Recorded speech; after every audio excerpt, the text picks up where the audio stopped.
Elrohant a nyár, és szeptember 2-án elstartolt az új tanév. Tekintsétek meg rövid beszámolónkat. Tisztelt ünneplő közösség! Iskolánk tanévnyitó ünnepélye következik. Iskolánk új igazgatója, Koleszer Gábor köszöntött bennünket és tanárainkat. Ezután a nélkületek eltöltött hosszú nyár után, mely felnőttnek, fiatalnak egyaránt hozott némi pihenést és felfrissülést, remélem, hogy feltöltődve vágtok neki az új tanévnek. Vas Leila gyönyörű zongorajátékával,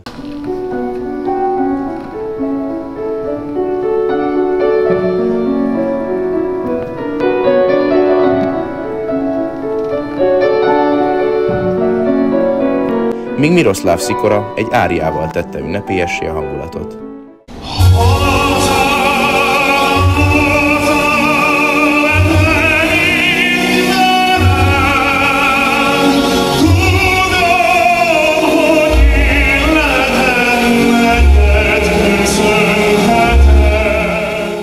Aztán néhány fontos információ.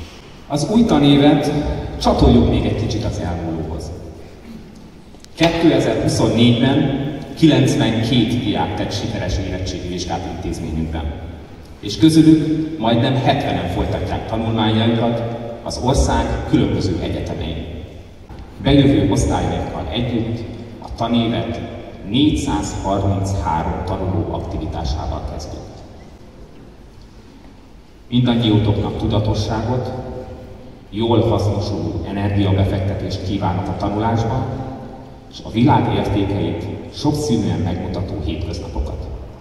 Kívánok a diákoknak jó tanulmányi eredményeket, kitartást és türelmet az új szabályok és változások tekintetében, a kollégáimnak pedig szakmai sikereket és jó diákokat. És elhangzott a retteget mondat. A 2024-2025-ös tanévet ezennel megnyitom.